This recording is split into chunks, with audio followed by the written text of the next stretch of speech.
You're listening to the Pelicans postgame report on the PRO Media Network for all things Pelicans. Perfect. Fly Pelican, fly Pelican, fly Pelican. And I tell him that. Fly down, I'm a Pelican forever. Pelican, ain't gon' lie, I feel flyer than I ever been. We stay ballin', this New Orleans, I'm a Pelican. It's going down in the nest, wild, wild west. Come in town and you best show us some respect.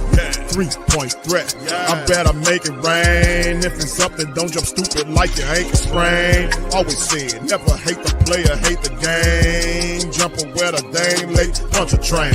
Post game, big Q, talking about business. Bird gang, YouTube, they ain't flocking with us. Lock up the division mission, get into the finals. Finish competition, then it's going win the title. I know this flyer than you can get. Such a threat that the refs just might call a tag. You could double, you could press, but you can't check. Right, left, slide by you like a Eurostep. Fly Pelican, fly Pelican, fly Pelican. And I tell them that birds of a feather flock together. Fly down, I'm a Pelican forever. Pelican forever. And never, and never, and never, and never, and never, and never say birds of a feather flock together. Yeah, fly down, I'm a Pelican forever. Is the franchise's new head coach on a 5-year deal? Man, Jamahl, listen to me. Move of all time. First, you take some time off. You go enjoy life and take a vacay, and then you get another job. What's the rush? No, I think this. Well, he'd prefer to be still playing. So he's fair, but this is how he is. This is amazing. how he's wired. He wants to be. He wants to coach. He wants to work. And this is why I think this was a huge mistake by Orlando. I think there's not that many coaches better than Jamahl Mosley. He's young. He identifies culture. He's a great dude. He's walking into a he's walking into a team at one. least with some pieces and talent, but he's walking into a project. It's a project. That's a good call. But I think he would be the guy kind of to set. Think what he just did in Orlando, and like the turnaround they've had. No doubt in my mind, he'll do the same thing here in New Orleans. So happy for Jamahl, happy for his family to be able to move there, and I hope he has a lot of success early because he's one of the greatest dudes I ever played for. I mean, that was quick, Lou. It's quick. What do you think? Yeah, I think this is a good quality move. He's a great coach. He's been able to build something out in Orlando, as you can see. Now he has another clean canvas of some young stars down in New Orleans, some good pieces. But he got some work cut out for him to get New Orleans back in the conversation of being one of the competitive teams in the West. So I got to imagine the Zion part was part of the conversation. I mean, yeah, like, I'm sure. What's the plan? What are we doing? I'm saying it's a couple young. Are we keeping him? Are we moving him? What are we doing? I mean, Joe Dumar's got He's some had the talking job to do. 30 seconds. No, I need to know now. I need to know They have now. talent. They have talent. Obviously, we know how good the Western Conference is, but I am just glad that a team recognized that this is the hottest guy available. Why are we waiting? Let's offer him, what is it, a 5-year deal? 5-year deal. Yeah. Says that they were in constant contact with him since he was dismissed on May 4th. So this has been Joe Dumars. It's a little flirting going back and forth for a while. There you go. I think Rajon Rondo will be a coach, though.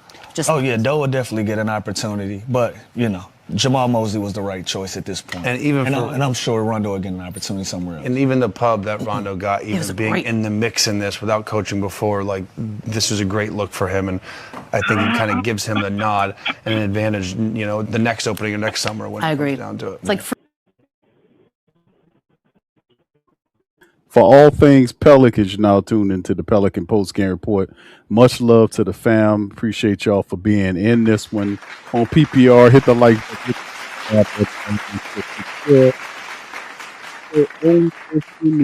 Feed. Much love to the fam. Been a busy day for the Pale Nation because the Pelicans, boys and girls, ladies and gentlemen, have a new coach.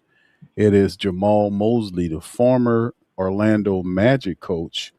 Jamahl Mosley is now the Pelicans' new coach. We react to this live. We got DC in the building. Lex will join us after a while. And big ups to all the fam: Daniel, Slim, Miggy, Benny, Hoffa. What's up, Hoffa? Stephanie, Jaden. Much love and appreciate all y'all for being in the live. As well. What's up, Wimby? Shout out to Wimby as well. Wimby says, Wimby's got to go. He says, F the Pels, go Spurs, and we got to get Wimby the hell on up out of here. Wimby, appreciate your comment, my friend, but you got to go, bro. We don't tolerate disrespect in this damn chat, so you can get your ass up out of here. Nonetheless, shout out to the rest of the fam for being in the building. Hit the like button, hit the sub button as we get ready to talk about it. DC, how's your sound, man? You doing all right? Yeah, that sounds good. You hear me? I'm Yeah, driving, Q. yeah, I know it's a long Mosley bridge. didn't put a spark in my bag, man. I'm driving again now. You know what Yeah, I'm I hear saying? you, bro. I hear you, my brother. Good All right, times, man. Shout out to right. everybody in the chat. Well, let's jump Go right ahead. You into it, my like boy. you had something to say. Go ahead. Well, let's jump right on into it, man. You heard, and I'm pretty sure you've been keeping up with some of the latest stuff that's been happening out there with the Pelicans making it official. They give Jamahl Mosley a 5-year deal to become the next head coach in New Orleans. A lot of people are not excited about the move. Me personally, I respect the hell out of the move because his abilities match major weaknesses that the Pelicans have, and his organizational ability, his temperament. Remember, the Pelicans interviewed this man before they hired Willie Green some years ago, and kind of I mean, making a circle back. they tried to give him the job before Willie Green, bro. Yeah, he didn't get. It was the choice. He was the choice before Willie. That's right, but he didn't get a second interview because Orlando had already preactively signed him before the Pelicans can make a move to him, and plus there was issues with them wanting to have him to keep assistance from the previous coach, so that was also a part of the flimflammery that was going on with the Pelicans at that time. But DC, we're looking at the resume here as I got on screen for the faithful to be able to see. 47 years old, 21-year NBA coaching veteran, right? His resume, as you guys can see, 2021 to 26 Orlando Magic. We already know he had a career record, 189 and 221 career record. He was with the Dallas Mavericks from 2014 to 2021, which he was considered what they would call a defensive coordinator. He was with the Cavs, Cleveland Cavs from 2010 to 2014 as a player development guy. They kind of give him respect for how he helped with Kyrie Irving. The Denver Nuggets job from 2005 to 2010. He was in advanced scouting and was also an assistant coach. They credit him for the Orlando turnaround, helped rebuild Orlando from 22 wins to a contender, 3 consecutive NBA playoff appearances, back-to-back Southwest Division titles, top 3 defensive rating, identity, all stuff that we would love to have. And of course, the mission in New Orleans is mandate from Joe Dumars, maximize Zion Williamson, develop the young core. The key names are Trey Murphy, Derek Queen, and the rest, and build defensive accountability. That's the number one thing that a lot of people want to see in the building. So, DC, thoughts on the hiring of Jamahl Mosley and what he could bring to the team, the dynamics that he would bring to the team, and do you think it was the correct hire? Obviously, I wanted the Rondo hire, but I think this is a good move. I don't think we're gonna go backwards with Jamahl Mosley. He's a strong-minded head coach. He's kind of take charge type guy. No BS.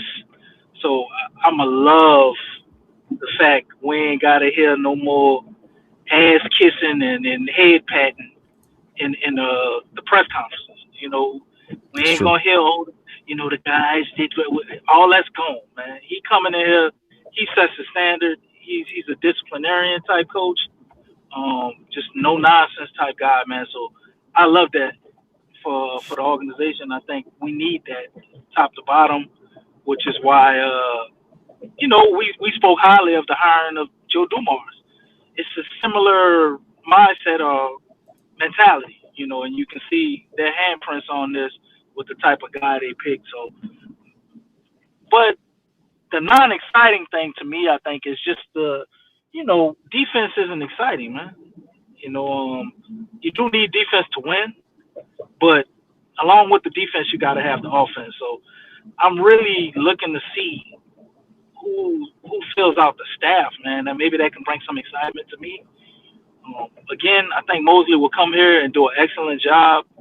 It's just looking at the offensive woes that he had in Orlando, I'm wondering how that will work out long term with us having the type of team that we have. So I understand a lot of people not being excited about this hiring, because of that, because there's no flash to this. You got a dude who's been steady and stable his whole career, but I'm really looking for, like, who did he really develop? Who turned into that guy under Mosley? And I don't really know if you can point out a lot of people. Luka definitely made some comments. I remember that a while back when he was on the Dallas coaching staff, and Luka talked about how he would be a great coach and da da da da, which seems to be true. And I think he's a guy that can definitely command and lead a team. So everything's there as far as you having a coach, but I just feel like it's a little bit of a glass ceiling on it because the offensive side of it, man, and looking how that went in Orlando. So that's the part that has me with a little pause on it, man. But if you can assure me that we could have a top 10 offense under Jamahl Mosley, I think this would be a fantastic, terrific hiring.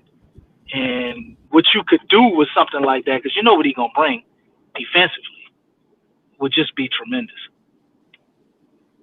Yeah, that's what Joe Dumars is staying true to form, because that's one of the key things that he talked about at the end of the season press conference. He mentioned toughness and getting the Pelicans to play a certain kind of way. He mentioned having that grit to match the region in which the team plays, and this is what he did. I think we can have that. I think he right. can do it. Right. Oh yeah, no doubt about it. I definitely think he can do that. And do the Pelicans have the pieces to accomplish this? Because we know Herb's there. We know Sadiq Bey is also a very good defender. We got Yves Missi, the big guy running around, and we have other pieces that are defensive. We know Dejounte Murray is a pretty decent defender as well. Do we have the pieces to acquiesce to Jamahl Mosley's style of play? I think we do. Looking at guys like Yves Missi, Herb, Dejounte Murray, but Micah Peavy, all of those type of guys, I think is Jamahl Mosley type of guys, man. He likes defensively versatile players. Although we're going to get a second round draft pick, so I would imagine that'll be another one of his guys. Whoever they get in the second round is probably going to be a Mosley guy, but I don't know how much talent that's going to be because we got like the last pick, second to last pick in the draft, something crazy like that. But yeah, I think we have that. I think Zion specifically would respond well to Mosley. Like, this is the type of coach you want with a Zion. This is probably, I guess, what the Pels thought they were getting with Willie Green, right? But a guy who's going to be accountable, a little bit of that old school mentality, Now, how that mixes with Derek Queen and Fears and, well, I guess you don't really got to worry about somebody like Jordan Hawkins, right? But Trey Murphy, I don't know, man. I think Trey will be fine. I just did a lot of guards succeed under Mosley. Did a lot of small forwards succeed. You had Franz. So I guess Trey would kind of fit the Franz mold, and I don't think he's had a guard like Fierce. So it's a lot of things that a little bit up in the air with it, as far as us having those type of guys. But we do have some. I think enough to get started, man. But that's the testament to know whether we have a truly, good head coach, because he should be able to take what we have and at least make that look, pretty good until they can get the right pieces if that's what needs to happen. The thing that's interesting about Mosley is the fact that they mentioned how he built the Orlando Magic team up into playoff team 3 years straight. He was there for 5 years. The first couple of years was building years, but it spoke to his development. That's one of the things that they were really smitten with Jamahl Mosley's player development record.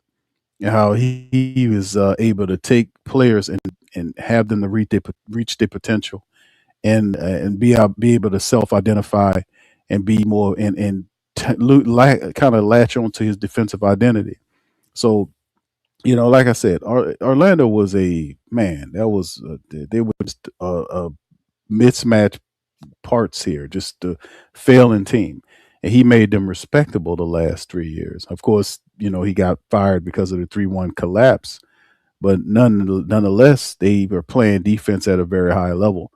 And he's brung in to stabilize the franchise and maximize the roster in front of you. Now, we do have a bunch of mix of high profile veterans and rising young youth and talent, but his development, his player development has to go toward like Zion Williamson. A lot of people know uh, that the team will rise and fall in terms of Zion Williamson and Trey Murphy and some of the guys that's making the big dough. We know Zion is going to be making top money. We know that Dejounte and Trey, those guys are making 30 plus mil. We do have our young players right now. They're not in the seating where they can carry the team like by themselves. That's just not where it is. So whatever happens with the Pelicans have to happen in terms of the team being led by our top stars, and Zion Williamson is one of them. I want to know if the what role, and y'all can answer this in the chat, with Jamahl Mosley coming here. What role do you guys think? DC, you can answer this too. What role does the Jamahl Mosley, or rather, what impact would he have on Zion Williamson? Can he get Zion to play defense? We know Zion, at times we see him doing a few things, not nearly as consistent enough. Can he get Zion to become a better rebounder? Can he get Zion and Trey too? Can he get Trey Murphy and them to play better defense, not be so one sided?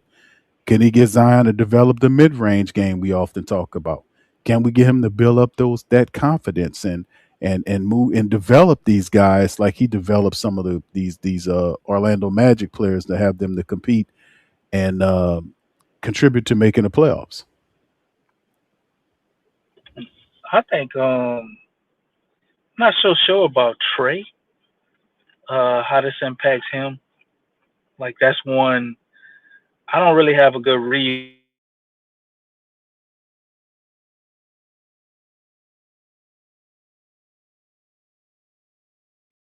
That's a little bit of a question mark for us, Trey. But Zion, I think definitely, because to me, Zion is, we complain about, Zion not taking the initiative, and when I say we, I just mean the entire Pelicans fan base, right? You hear people, holding him accountable or talking about things he should do that he doesn't, how he should do this and that. And Zion always came across to me as the type of player that's gonna listen to what the coach says and do exactly that. And looking at Borrego and Willie Green and what they were doing offensively, and times when you felt like the team was going away from Zion or whatever, and you felt like you should get more touches, and you didn't see any type of response from the coach. But speaking to your main point, I think a guy like Mosley would challenge him to get more rebounds, to be better defensively, and I think he will respond. The capability we all know is there, but for whatever reason, Zion kind of always needs that extra push. I don't know if it's because of his upbringing that he was always coached by his parents. So he kind of needs a little bit of that old school mentality, disciplinarian, hard-nosed type coaching, and I think Mosley definitely can provide that. And if I am excited about anything, I think the response from Zion, from us getting Mosley, will be really good. But as far as what that would lead to, I could see the Pelicans next season being like a 7 seed playoff team. I think Mosley could come in and pretty much do the same thing he did with Orlando in the first year. I think it's very possible. We have different pieces, but I think the talent, we have the talent. It ain't like they were a way more talented team than us. Some people may, I guess, agree or disagree with that statement, but Pelicans a talented team. You know, the problem is how to make that talent fit together. So I guess that's the thing Mosley's gonna have to work through. And like I said earlier in my initial breakdown, the staff that they put around Mosley, man, I think will speak volumes, and that will matter tremendously.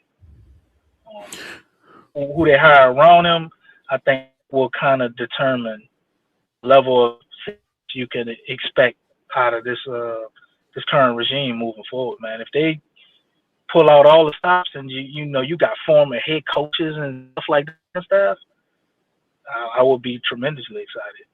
If he gets some of his guys right, and you fill in just with C-level, D-level guys, you're like, man, who's this?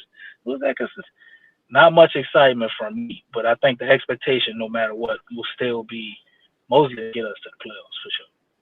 Just probably be meddling around the bottom. Well, let's just give you some information on Coach Mosley's staff that he had with Orlando. There's a few guys to talk about. Joe Prutney, Sham God, Jesse Mermuse, Dale Osborne, Brett Breyermeyer, and Lionel Chalmers. Also Nate Tibbetts, who's also an assistant coach. And some of these guys, they were Mermuse, Osborne, Breyermeyer, Chalmers, all were considered a part of the core that helped the 5-year tenure where he accumulated those 189 wins in Orlando. And Joe Prutney would be considered his offensive coordinator and game strategist.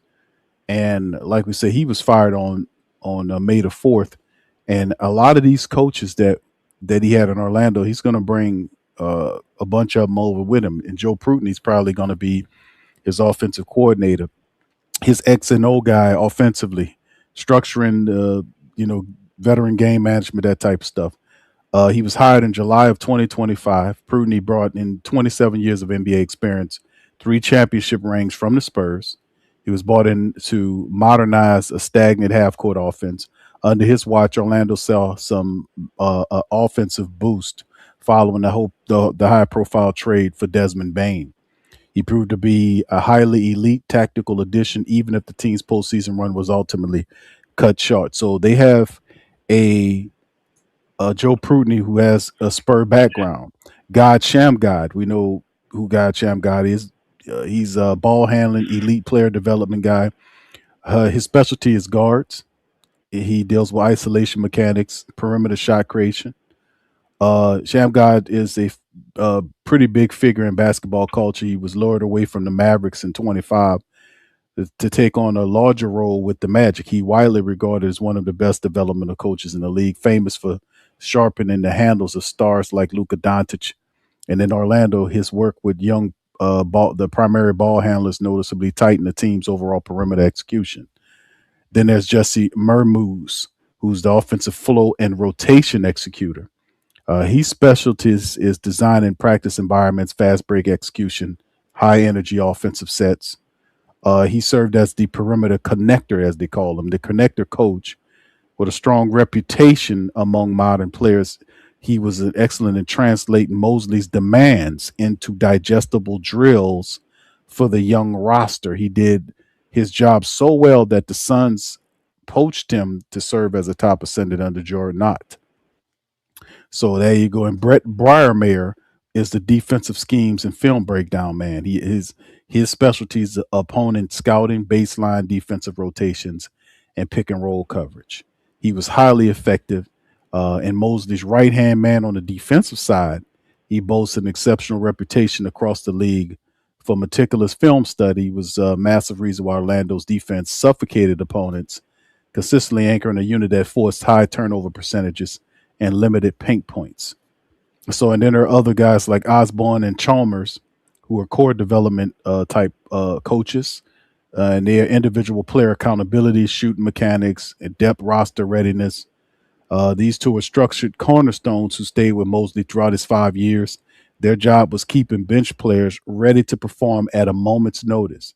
They were excellent in regular season, helping the Magic navigate severe injury bugs, such as keeping the team afloat when Paolo and Franz Wagner missed significant time together. So I'm telling you guys this because these are a few of the staff that Coach Mosley had when he was with Orlando, and I would not think for a second that some of these guys would be following him to the Crescent City. So these are the few of the names here with Coach Mosley, and just to let the family members know, it has already been reported that the Pelicans are going to announce this hiring. There's a press conference set, should be for tomorrow at 12 p.m. I think it's Central Time, our time here. That the press conference will be 12 Central at the facility. They will announce Jamahl Mosley as the next Pelicans head coach. Remember, it's a 5-year arrangement. We don't know what the estimated annual dollars is of it, but more than likely it'll probably be anywhere between perhaps $7 to $9 million for Mosley. I mean, we shall see what it is, but man, this is very interesting, and that's what the part of it is how does he help the Pelicans win? How does he help the Pelicans win in terms of changing the culture? And that is something that he do. Now, DC admitted to this. He did mention this, and that's something I did look up about Mosley. That Mosley is not going to hold your damn hand. Mosley's one of these coaches that is like, he's not like one of these love on you guys and that old soft David Griffin, James Borrego nonsense, where he sit up here and congratulate players when they blow 20-point leads and preach that they never drop the sword and all this foolishness. He's the in that way he's the anti Borrego. He doesn't sit up in there and do all that stuff. This is a guy that is a meticulous man. He's not perfect, but you can see that he DC, let me ask you this, man, because this is something as well, because we often forget as human beings, right, as people, that this man was he took on the job of the Magic, which was the Magic was the shit show when he went there and turned them respectable. He had, in that 5 years from when he first accepted the job in that first press conference to May the 4th when he got terminated from that job coming over here, you got to expect that as a young coach, when he took his first team on 5 years ago, that he's obviously going to improve his game. What could Jamahl Mosley learn from what happened in Orlando that he doesn't make the same mistakes in New Orleans? I mean, because he's a smart dude, man. If you actually listen to him talk and break down stuff, real smart dude, man. Very respectable. He know the game of ball. And I'm gonna give y'all his coaching profile momentarily, and some of the coaches he was in league with. But go ahead, DC, take that away. I couldn't even hear. I just came in. What was the question, brother? What is Mosley's? Mosley, from when he took the job in Orlando to when him getting fired, he did a lot of positive stuff. He made a lot of errors. What could Jamahl Mosley learn from what he did in Orlando, and to improve upon his game as he takes the New Orleans job? What's some of the things that because I seen what he did with Paolo and all this, but I think the man is a very smart man. Like you listen to him, see the game, and how you able to develop these people into something. I don't expect him to make the same mistakes that he made in Orlando, insofar as him, having these communication issues with his star player. How could he not let that happen to him in New Orleans? Simple experience. There's no better teacher than experience. Regardless of what happened with Paulo and the rest of the team, I mean, anybody that's experienced success and failure, a lot of times you always look back, and think about, okay, what were the things that I could have done differently, instead of passing the blame. Some people lack accountability, so they don't think it's their fault. It's always somebody else's fault, which a lot of times that's a narrative around LeBron. That's why I could never see him as the best ever. But that's a whole nother conversation. But the point is, looking back on what happened, I'm sure he's probably looked at certain things that he felt he could have done differently, and some things would have worked out different. And I think that's just a matter of experience. What those things are specifically, I didn't follow the Orlando Magic close enough to know. But I know you have a star player or a so-called star player, right? Because a lot of times Franz look better than Paulo to me, if you ask me. Or at least he had the ability to be able to hit shots when they really needed and score in the clutch. I think you always want that relationship to be kind of the foundation for everybody else, which is a unique situation with us because who is our star player for real? Like, we don't even, who is the leader of our team? We don't even really know, right? It's supposed to be Zion, but that's not really the case, or at least it wasn't from what we saw the last couple of years, right? So he has a chance to come in here and I think kind of lay the foundation or relay the foundation that he rolled out in Orlando, but he can do it without whatever mistakes that he felt like he may have made in Orlando, man. So experience is always the best teacher, and it's always the best thing to learn from. Because if you've made some mistakes, you can look at that one or two ways. You can look at it and mope around and be sad about making a mistake, or you can just look at it as an opportunity to learn something and do something different the next time you're presented with the same scenario. So Mosley being the type of guy he is and everything I've seen from him as a coach, I don't think he was able to come to the level of coaching that he's reached so far. I think that's ultimately what it'll be. Well, the thing I see too, let me give some background too on this as well as Lex joins us here. Coach Mosley's background. This is just to kind of hit up the Pell Nation. Y'all hit that like button, man. Breaking down the Pelicans PPR in the building. This is Mosley's coaching tree, right? George Karl, right? The Denver Nuggets, the McNuggets, 2005 to 2010.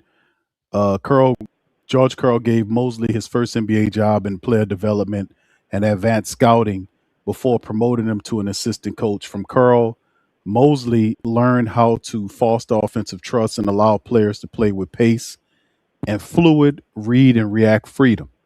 That was his first job, George Karl. Respectable, right?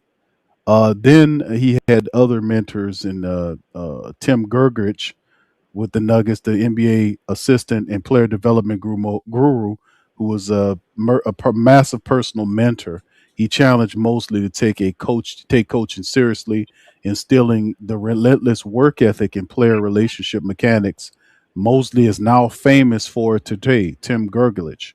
And then there was Byron Scott and Mike Brown, right? Byron Scott and Mike Brown, Cleveland Browns 2010 to 2014. In Cleveland, Mosley experienced two extremes. Scott emphasized old school grit and transition play, while Mike Brown brought rigid, hyper detailed defensive structures, heavily influenced by Greg Popovich. And that was from 2010 to 2014. Then in 2014 to 2021, Rick Carlisle. This was Mosley's most formative stop, serving as Carlisle's defensive coordinator for his final 3 years in Dallas. Mosley mastered game-to-game tactical adjustments, analytics, backed defense schemes, and handling high-usage superstars like Luka Doncic. Then he even had Eric Spoelstra from U.S. basketball select team of 2021, where Coach Mosley worked directly under Miami Heat's mastermind as an assistant coach for the USA select team, absorbing Miami's famous culture of conditioning and defensive discipline.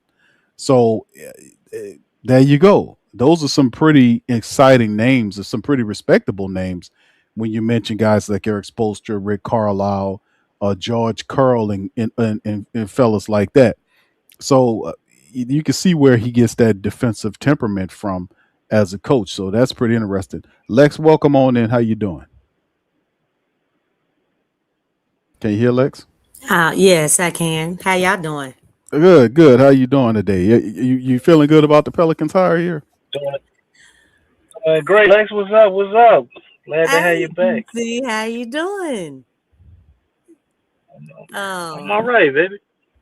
that's what's up. That's what's up. Good to be back in the building. Good to see everybody up in the chat and everything. So, uh, you Curse of know what? Willie Green is gone, Lex. I knew you were gonna say that. He's gone. He's gone. You know what? Listen, like this kind of reminds me like the Pelicans are basically making up for lost time because they research and intel about Joe Dumars for years, and look who's here. Joe is finally here. Look, Mosley was one of the candidates before Willie Green. Did they due diligence? They That's didn't right. hire him then, and now he's in Yep. here. It's like delayed. You know what I'm saying? They're just slow I learners, mean, man. it's like how many years like did it's taken a long time. He's about 8. Yeah, it has. I'm gonna be honest, I'm not sure. I'm kind of even keel. I'm not mad at it, but I'm not like overjoyed. It's one of those things we gonna have to see. You know, we gonna have to see. I don't want to get too high or get too low, right? That's what they say to the players all the time during the games, and that's just what this situation is. I'm really curious to see the direction, the vision, how he uses players, because we all know, or excuse me, how players are developed.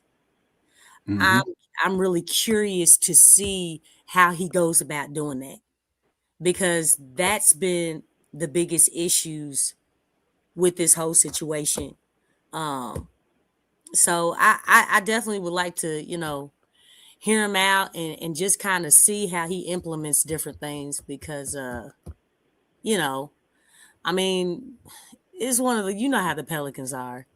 Oh yeah, we're excited. They kind of toy with the supporters. You know what I'm saying? It's with especially with the hurry up and wait process. I'm not gonna let that go. Because it's been like that for a long time. But we shall see. It's nothing negative or anything. It's just one of those things, man.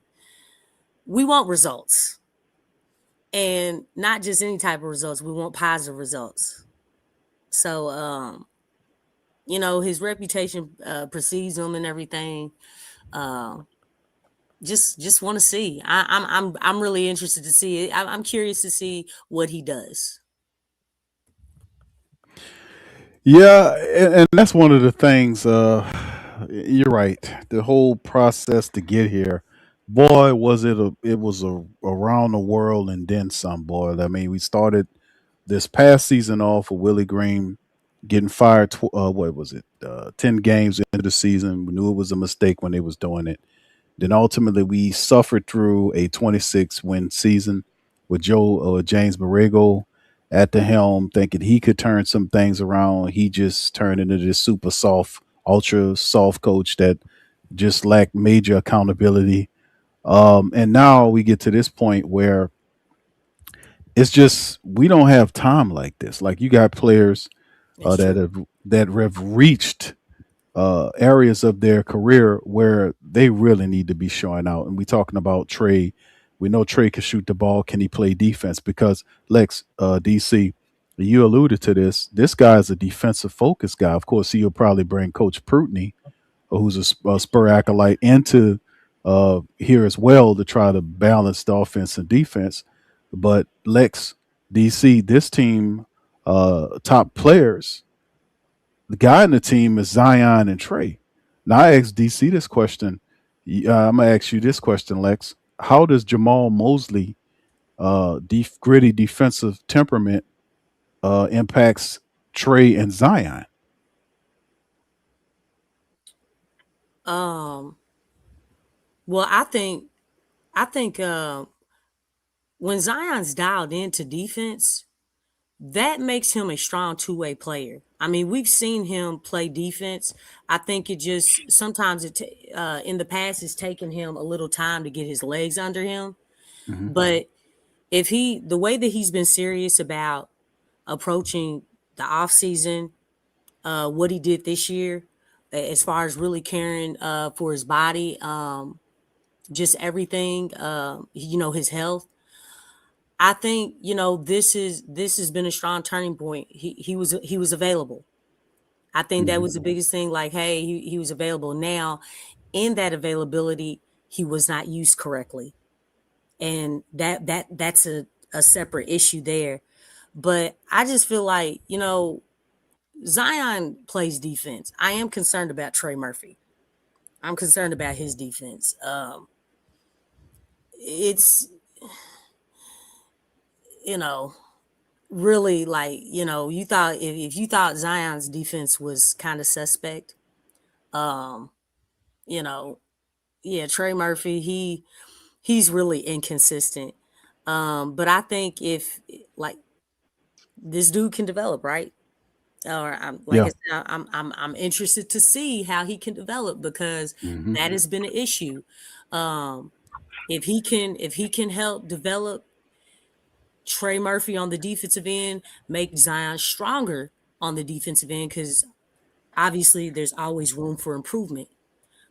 I think they'll be just fine because it would be nice. Like when I look at Trey Murphy, I kind of when you look at his specs and everything, he kind of lines up with Jay McDaniels as far as just his length, and what he could possibly do.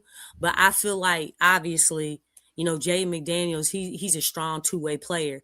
But if Trey Murphy can get just a like 50% of a Jade McDaniels, maybe a little bit above 50%, that's a whole lot.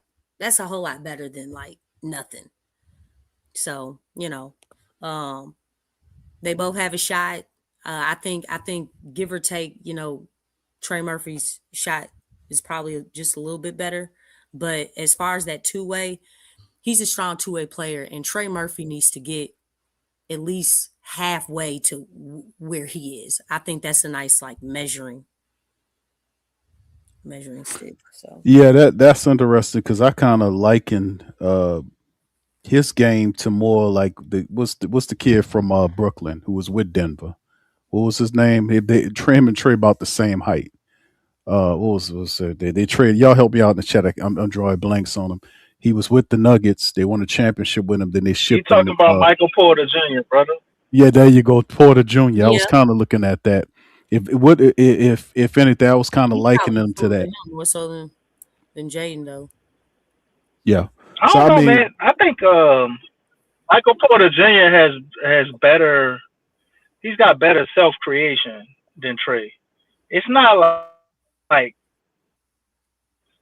way better, but he's a lot more comfortable creating his own shot, and especially in the mid range and stuff, man. I think that's where they kind of differ. Yeah.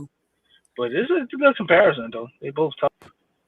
who fits with Mosley like in terms of let's get to the player side of it because I know he has to develop Zion. We got to get Trey's Dog. defensive game together. Well, yeah, but who else? Who don't fit here? Because somebody got to go, bro. Somebody got to go. So that's the first thing he's going to figure out. Like if he to play this fantastic I mean, defense. it's with interesting Jamahl you Mosley. brought up. Go ahead, DC.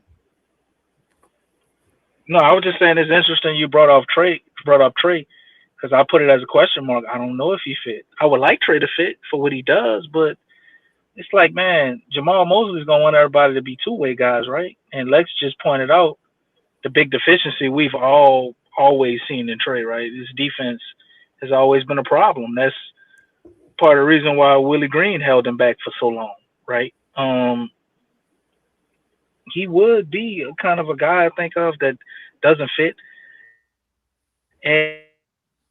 and but also like Jordan Poole for sure. But Jordan Poole didn't fit no way, right? We already know we gotta move off Yeah, Jordan it Poole. was just for Yeah. the offense. Dejounte He was fun. Yeah. Murray would be an interesting one as well. not because. Oh, what you saying, bro? No, I'm saying I agree with you on Jordan Poole. He was brought in specifically for offensive jolt. That's pretty much what it was. Right. Dejounte Murray is one that I wonder if it's a fit there. Obviously, you would see the fit from the play style, but like, does Dejounte really want to be here for one more year or two till Fears takes over? So it would be, trade Dejounte, Jordan Poole. Yeah, I think everybody else you probably could make it work outside of Jordan Hawkins, but does that really need to be said? I mean, you're gonna need somebody to play some of this fantastic defense. You got to bring in some of these people, and I know some of these guys don't fit. And we did. You mentioned Trey, but you're not gonna trade your best shooter. That's the thing. Trey is the best shooter we have. I mean, we already need more shooting on the team. What if you getting something back that's probably not gonna be better than Trey shooting wise, but the total package is better. And then you still got Saddiq Bey. Like, how we gonna do this? Herb, you can look at that, but I think Herb would be a Mosley guy. We got a defensive first head coach, so you think they still gonna be talking about trading Herb? Nah, if the best defensive player on the team, that makes sense to me. Was he that last year? I mean, his defense was still pretty good last year, but as a team, we sucked. He was the best defender on the team. Who was better than him? Who was better? BC for some games, I would say, had a bigger impact. Herb was the best defender on the team last year. Go ahead, Lex. Who was better? I don't look. You know what? I don't think it was Herb. Nobody. Give me the person who. Hey, who then? I would say Bey. I get what Lex about to say. I'm saying Bey. To me, Bey was better. Period. Yeah, I mean, Bey was a better player, yeah. But I'm talking just defense. You asked me about defense. Player, man. I mean, it seemed like he showed up. He was the best two-way player for sure. Right. He was better, but I'm just talking about just defense. Just defense. Just y'all asked me about defense. Because Herb, one thing that I noticed about him is as good. His offense so bad it hurt the defense. Well, no, defensively, he did some things that were just kind of stupid. Like, dog, why did you do that? Like, I don't know. It just seemed like I said, as good as a defender that he is, he just made some just boneheaded, defensive plays a lot last year. As far as just both ways, Saddiq, I kind of feel like Saddiq was doing a whole lot better defensively as far as within the those positions than he was. And Messi, obviously, he did his thing defensively. I mean, that's his game, but yeah, Herb struggled. Was he hurt a lot or something? He was banged up last year. He had some injuries last year. The last couple of years, he been banged up. And that's why I was questioning Herb. I don't know if it's the injuries mountain or it was the team culture. Remember Herb, when he first stepped in the door, Herb was a dog. When he came from Alabama, he had a gritty mentality. He kind of, and I've said like he was a dog stepping through, but the last several years, he's been domesticated. I mean, he hadn't had the same. That's been the culture of the Pelicans. That's what I'm saying. If you're a dog, you don't let the environment change you into. If you're a beast or you don't let the culture turn you into a poodle. So you gonna still strong. I'm just saying. I know, but it was a soft culture for a long time. But still, in all, if that's your nature, and that's what you was, period, the majority of the time that you've been on the planet, you're not gonna walk through the door and allow these people. You're gonna still play hard regardless. And I think when Saddiq Bey came in, Saddiq Bey really stepped in the door, and a lot of people don't give Saddiq Bey his stripes on that defensive side. And on that offense, he really turned it up. Because, if you look at his style before then, he was also a gritty guy. A lot of people say, man, if Herb was supposed to be what Sadiq is, like both the two-way player, the guy, his body too. Sadiq Bey's body, he's right. He look at Sadiq Bey's body compared to Herb. Like he was supposed to muscle up to be that. And that's why I was like, look, when they brought Sadiq in, I was like, that's interesting. Because he was I ain't gonna call him a throw-in on the trade that brought Poole in the door. But he was large stretches of the season your best player. And it wasn't just his offensive game. He was complete on both ends of the court. He was hitting big shots down the line. He was fighting and for rebounds, all this stuff. Sadiq Bey brought that grittiness and that edge.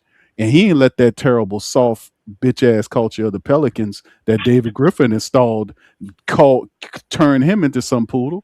Now he kept that. He was even making the shots when Zion and Trey was the top players making $30+ million, was standing on the side watching them.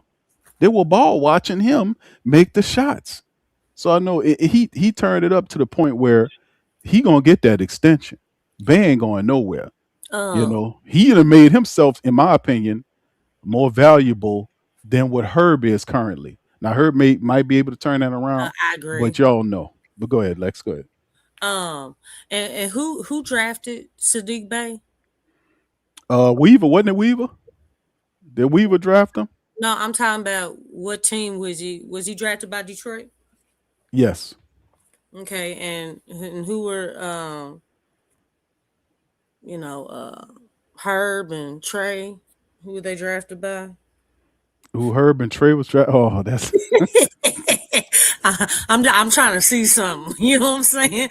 Look, you know it's a little guy with octopus arms and the glass and full glasses. With this organization, Big Q, it's different from other ones. You know Indeed. The way you come in and see Sadiq Bey, he came in and he was able to mature and keep his darkness because the organization Detroit. I mean, you know what I'm saying? They have a culture there. Detroit basketball. You know, we all know about it. Yeah. You know, they have that grit. They encourage that stuff. Then I think they ended up shipping him off to the Wizards. Okay, I think he went to, some kind of way he went to Atlanta. I know he was with Atlanta. Okay, because I Then don't later know on, his whole history, but it went Detroit, Atlanta. I think Lex, he was drafted by Detroit. Later on, he was moved to Atlanta, and then he was there with Atlanta. Then ultimately, from Atlanta, I think he went to Washington, and then from there to here. Okay, so you see what I'm saying? He's been around to other organizations. All the cats that the Pelicans have drafted, you know, they've been doused, okay, with a whole lot of griff. Okay. And that makes a huge difference when you've been, you know, kind of like, instead of empowering these players, you've basically taken away. I mean, and you know that if you had that dog in you, you know, that's hard to do. So you really have to come into a situation or a culture that's not a strong one that doesn't encourage that. You know, and we've seen it. We know what goes on with this organization, and it's sad that that's happened to her because we've all seen it. But you know, those hits when you it's basically like being institutionalized. For real. I know somebody done watch Shawshank Redemption. You know what I'm saying? Shawshank Redemption is the truth, man. You know what I'm saying? I'm just, hey, you know, that's what happened. That's what happened. Is that too happy? No. Dang, Lex. Okay. Alex, I thought you was gonna throw a more modern one out there, but that's good. You threw out a classic. That's all right. You throw us for a loop, but I wasn't expecting that one. But hey, no doubt, though. Yeah, DC was gonna use Shotta, so I mean, it was all good, man. I get it though. We get it. There you go. Can't go 15 minutes without a Rastafarian pun, huh? That's not a bro. That's a great. That just drew out a gangster movie, dog. That's all I'm saying, bro. That was a good gangster movie. That's all. Okay. Andy Dufresne. You know what I'm saying? I miss my friend. He sounded so pitiful. I know. Man, hey, let me tell you something. Morgan Freeman, man, he narrated the stuffing out that movie, boy. He sure did. He sound the same way nowadays. I think, yeah, he timeless, man. That dude's a walking classic. He sure is, man. Shoot. That's the new James Earl Jones, man. Yeah, but that's the interesting part about it. But that's the culture shift that I appreciate that Mosley bring. That's why when a lot of people were upset about him being hired on, my sentiment was kind of like, okay, this is like we've been seeing this happen all year long. Like, as I can go back to November and mention and hear that rumors about the Pelicans being interested in Mosley. This was something that was carried on for the entire year. They were literally watching to see what happened with Mosley. Like, even when before the season even ended, and he was trying to, jostle for playoff positioning, there were rumors out there about the Pelicans being interested in Mosley that were consistent. And then ultimately, when he got canned in Orlando, the reports came out that he might have wanted to take a year off. And then it was leaked out and said that he was anticipating taking a year off.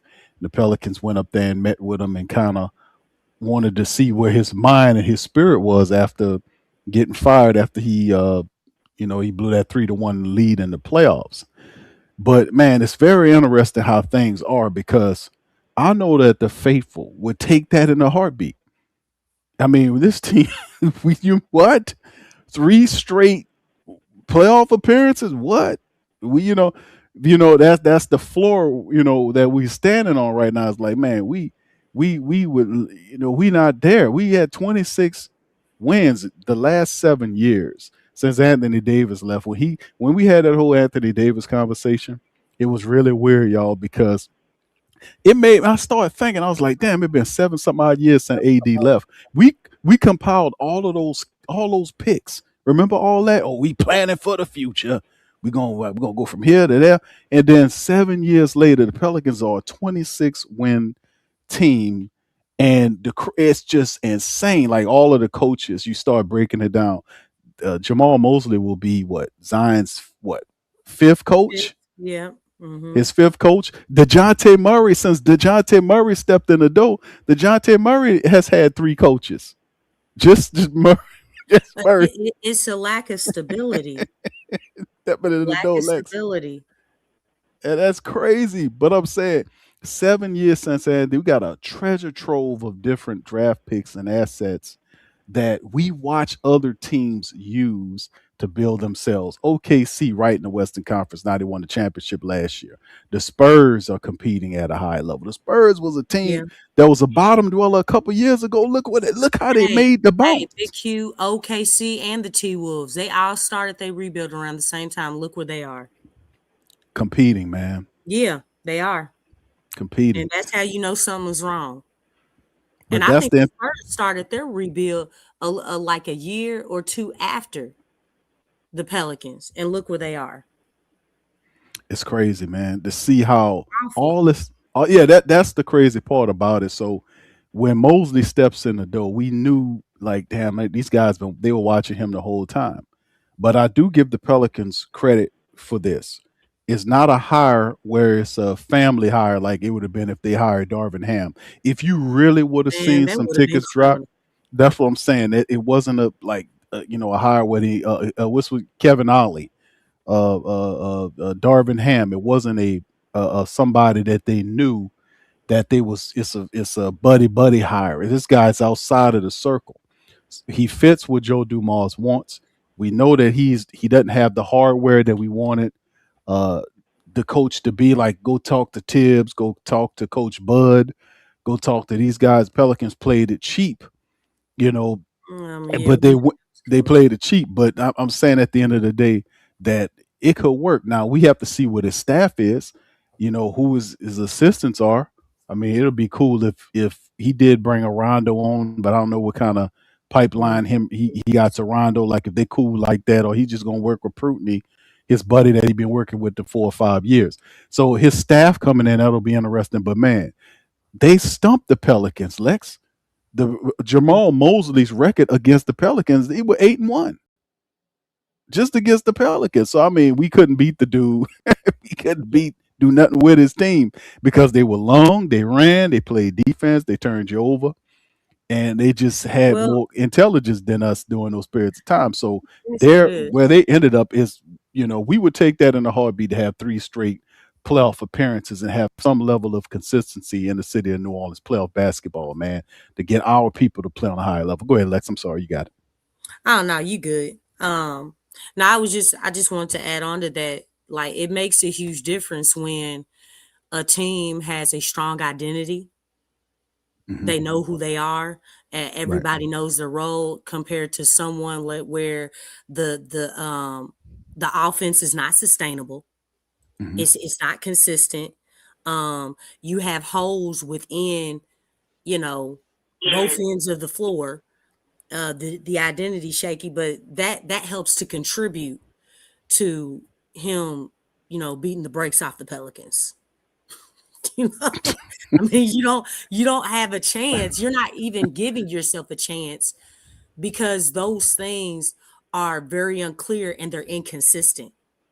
So, and consistently inconsistent. There we go with that C word. Right. That's facts, though. That's facts like a dog, man. But that's what I'm saying. That's a lot to ask for. But it's like they make the Pelicans.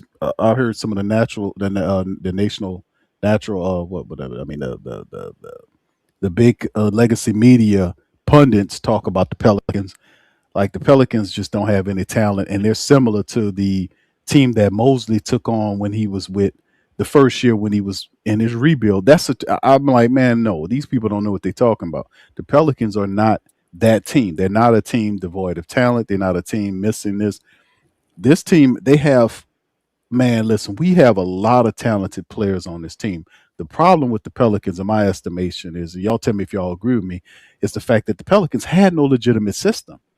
They had no legitimate offensive system or defensive system. And when I mean a legitimate system, I mean a system that stays with the team that you practice and you implement in games where you lose, and then use the system to get yourself out of trouble and win the games. We had no congruent, consistent,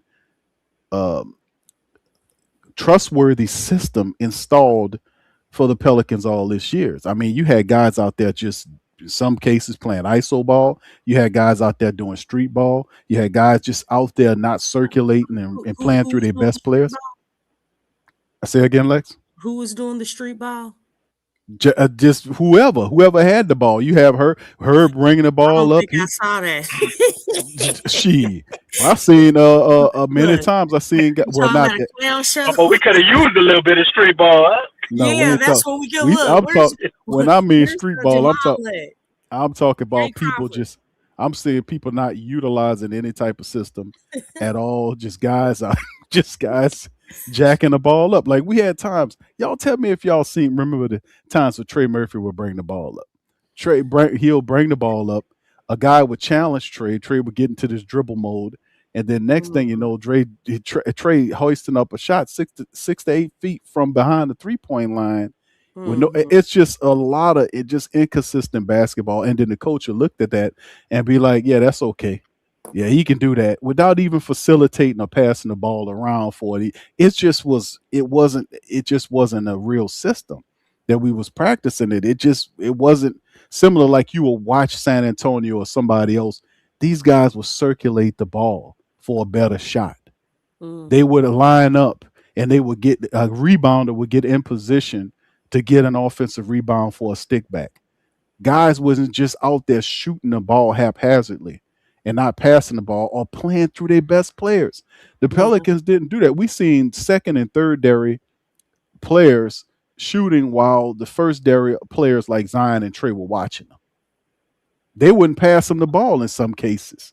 And the coach wouldn't say nothing about that. So that's what I'm saying. That happened for years. We did have a congruent, serious system in place where we could play behind for success. And we just simply didn't have the defense or the development from the head coaching staff to be able to push the Pelicans to a higher level. My only thing is some of these guys are still trapped in that mindset that David Griffin, James Borrego, Willie Green bullshit. They're going to suffer under this guy because this guy ain't going to play that. Program. Go ahead, Lex. I'm sorry. How long was Griff with the program? Well, what's going on with 8 years? 6 years? Yeah, about 6. 6 years. 6 or 7 seasons. 6 or 7 years. Yeah, it was far too long. 7 seasons, 6 years. That's long enough to brainwash. You know what I'm saying? I mean, because that's basically what he was doing. I mean, to be honest, in all honesty. No. I don't know. I think a lot of this is going to change quick, fast, in a hurry, man. Well, it needs to. It needs to. I would love to see how some of our top guys deal with Jamahl Mosley coming in there, because the bottom line is ain't no all that old soft Borrego and Willie Green nonsense and all this kind of stuff. He gonna come in there telling them what to do. He gonna and all this kind of stuff. And I want to see how that looks and how long it'll take for them to turn this around. Because the Pelicans defense last year, I mean the mindset, the switching, and all that kind of stuff, man. That to me was like, wow, man. Made absolutely no sense. But the switch all is gone, Q. That's out of here. The switch all is gone. Yeah, I don't think Mosley is That's not his. That's not his coach like that. He not gonna switch everything. I mean, we gonna have intelligent switching, like you would say. Yeah, it has to make the switch. But she has to make sense. But what is his philosophy? My question to y'all is, what is Mosley's defensive when I touched philosophy? on the Halliburton in Indiana. Okay, say that again. You broke up. DC. Yeah, your thing is. He on this horizon very badly tonight. We gonna pray about it. Can you hear me? Yeah, I got you now. You can hear me without the prayers? Oh, y'all prayed already. Go ahead to reach out. Lord, lay your hands. That's a bit about that was a good prayer. They have a fan, on DC's Wi-Fi. No, I was saying, what do y'all think about Trey Murphy? Y'all can't hear me again? No, we messing with you, DC. We go ahead, to go on along. Go ahead I'm trying to hear about this one point. Yeah, okay, nigga. I'm trying to hear about this one point because I think this is a major thing for the team, and it'll determine a lot with Mosley. Because I mentioned Trey earlier, and y'all went on talked about I guess Herb being traded, but Trey yesterday was hanging out with Tyrese Halliburton at the Indiana Fever games with Obi Toppin. That don't mean nothing. I don't know, DC. What y'all think about that? Well, wasn't Herb earlier in the season? Wasn't the Lakers interested in him, and he was interested? Wasn't that he was in Herb was in LA? Or was that in a room? Was that a rumor? No, there was mutual interest. Seen nothing where it said about Herb. I think that was at the trade deadline. I mean, I don't know. I ain't never seen nothing from Herb's side. I heard the Lakers want him, but the Lakers want everybody. What's your point of this? I'm saying Trey Murphy hanging out with Tyrese Halliburton. I wish DC hang out with Horizon yesterday. That don't mean nothing. I mean, all these guys know each other from other teams. Some of these guys even played on the same AAU team. Like, you know, I think something like that, you kind of take that with a grain of salt. Man, right now, Halliburton trying to heal. Right. Like, he got a lot going on right now. I mean, it ain't just his Achilles right now. I mean, he trying to get over the shings. Yeah. He they trying to make it back for this upcoming year, man, as well. I don't know, DC. I mean, there were rumors around a lot of our players. Herb Jones, I remember. Yeah, I remember want the Trey to rumor that be Lex was talking about with traded. Lakers. So what you saying then? I mean, what you bringing that up I'm for? just saying, what if he want to leave? Why would he want to leave? Because Mosley's here. Why would he want to be leave? You got to have a reason to leave, bro. He could have wanted to leave. Because he wanted to leave because he wants to play in the playoffs. For Mosley. But he don't figure Maybe it could be that. Maybe he feel like he not worried about being the guy. He want to go somewhere and be on a winning team where he feel like his skill set will fit. Where he could do what he does. And play meaningful games in the playoffs. Everybody want that. I don't know what these guys think. I'm like, Trey has been a Pelican for how long? I ain't never seen Trey do that. I didn't see him do, go around doing the thing where he interviewing people and all of that, talk to all the players. I ain't never seen him go to no games with players in another state for an NBA team. I ain't never seen it. In none of his off seasons. Maybe I missed some stuff.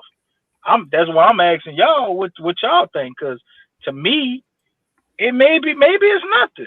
But to me, it's an indication that maybe could he want to go to Indiana? Is Indiana one of the teams that was caucus for Trey? Is Jamahl Mosley coming in here, right? And you never see a new head coach come in, somebody out of here, like y'all said. Maybe it is. What was that last part? That boy DC got an all-tail phone. We still praying, DC. We still praying. Sadiq Bey, he could be moved too, but I really think keep on praying. I don't think they're gonna use all the prayers. Let me go hook up to my Wi-Fi. Yes. Metro PCS. I gotta stop driving. Hallelujah. Man, I got no Metro PCS. I hooked up to that. I got that phone company you used to promote. You keep with the $15 a month bills. I signed up to them. Just keep driving. Just drive to a Burger King Wi-Fi thing. That's what you do. Right now and anoint his Wi-Fi with oil. That boy sitting out front of Burger King. This ain't my Wi-Fi. This is a cell phone signal. I was driving. I'm about to pull up at the house. You need to go to Starbucks and use their Wi-Fi. Straight up. They closed. They got some good Wi-Fi. They leave the Wi-Fi on. Just park right in front. Who got 24-hour Wi-Fi? Well, I need to pull it. Y'all want me to pull it to a truck stop? The caffeine is in the Wi-Fi at Starbucks.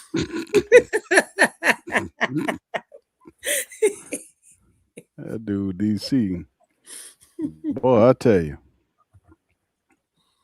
That boy got all tail. Yes. All right. But yet, I ain't seen an all telephone in 20 years. Just turn around and look at what you got. That's what the hell you got. Anyway, listen. Yeah, that's right.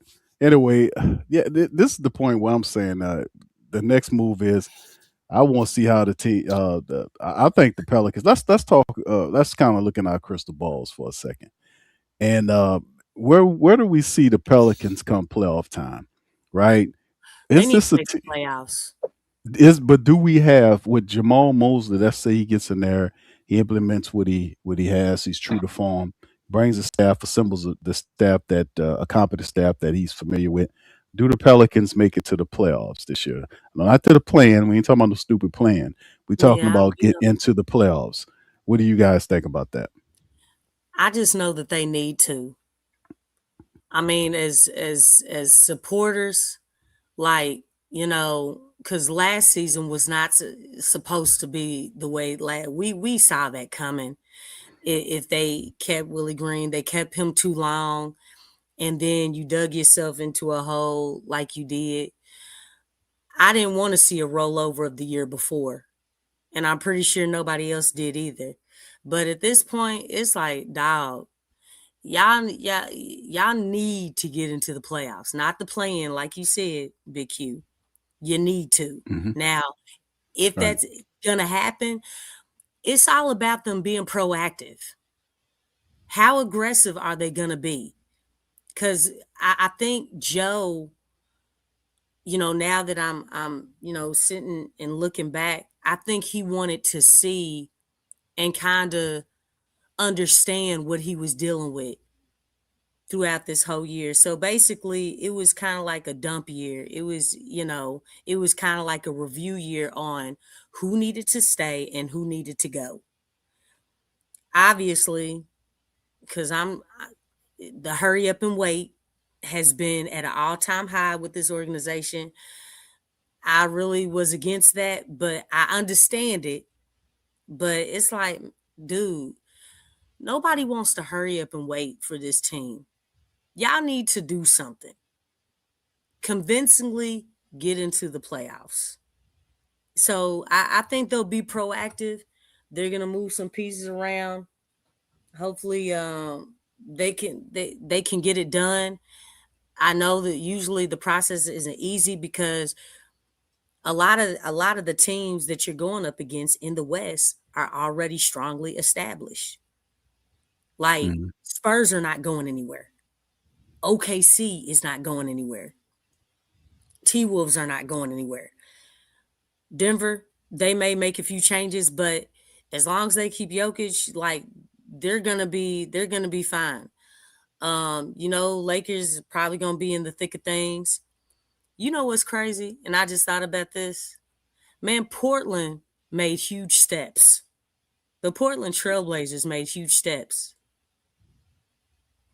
above the Pelicans, which is really, really sad. I mean, who thought the Portland Trailblazers were going to be in the position that they were to be in the playoffs? Now, I think a lot of people would have thought the Pelicans would have made it in the playoffs before them, but that didn't even happen. But they just, and Utah with the moves that they made at the trade deadline, they are looking really different this year. They're going to look different. So it's not going to be easy, but it's one of those things. Hey, man, y'all need to do something because ain't nobody trying to hurry up and wait no more. And I'm one of them. Okay. I'm just saying. I mean, do you want to hurry up and wait? Thank you. No, I think I'm done with that. I mean, it's put up a shut up time. I'm with you, Lex. Yeah, I mean, it's like it's been it's time. It's like, like Griff wasted. Like I feel like the Zion era, it's been a waste of time, all because the organization didn't have their stuff together. Like 5 coaches, no stability. You were 1 foot in, 1 foot out, which means you're 1 foot out. As far as building around Zion, you were never really dialed in at any point in time. And we could go through the timeline. It's like, dude, the hurry up and wait, it's just dragging. It's misleading. It's deception. And the supporters don't deserve that. And y'all know I've always been like, man, it's time. Y'all need to do something.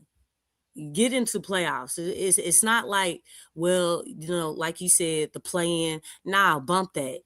Ain't nobody trying to do no play-in. You need to get in that top 6. That's what you need to do. It's a need. Need. Not a want.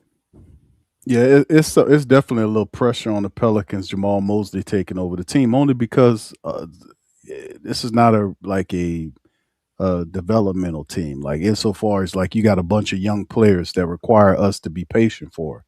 Now the Yeah. Pelicans have several players that make over $30 million.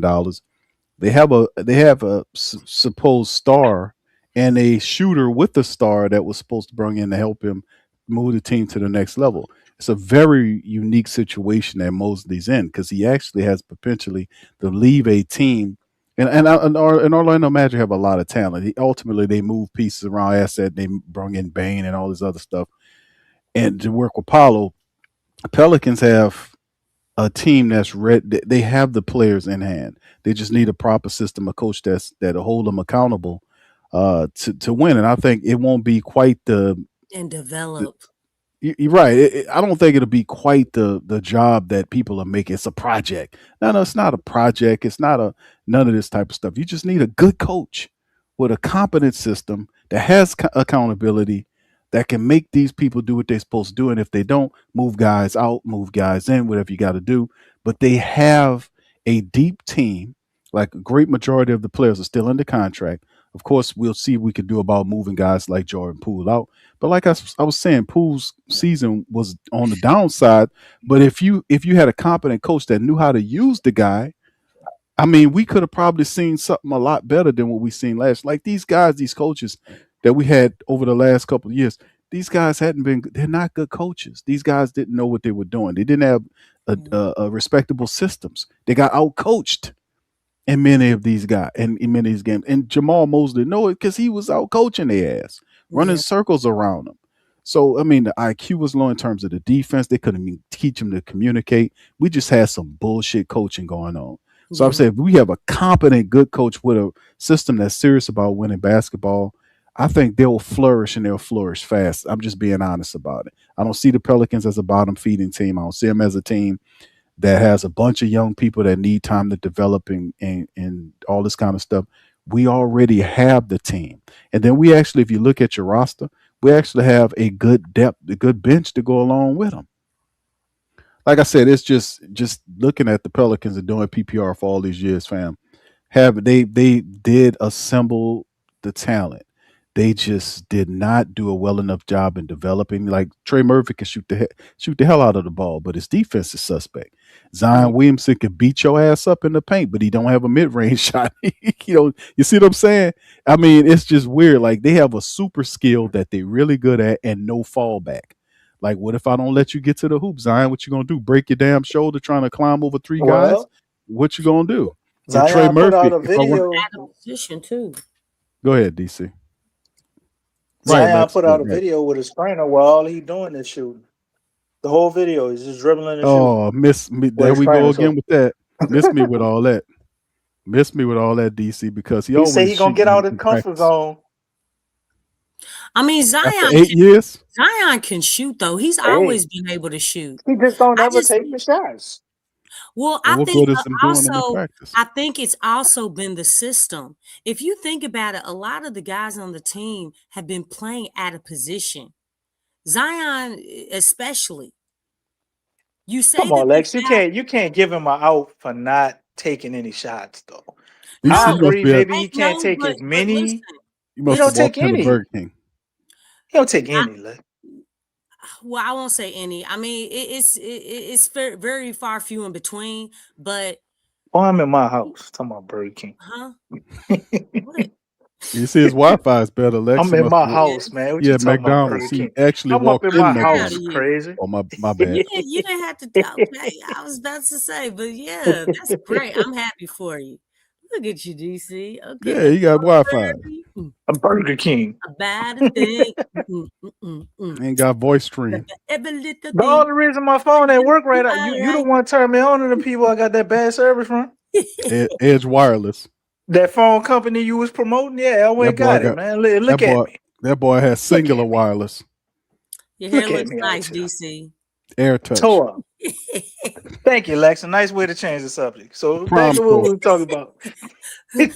Sometimes you just have to give a compliment, and that just kills everything. That boy got prom code over there. You look Big nice Q, too, Big Q like to be debatatory. You know, that's what he do. Singular. I like your sunglasses. Singular look, you getting a head start. You getting your sunglasses out the way right now.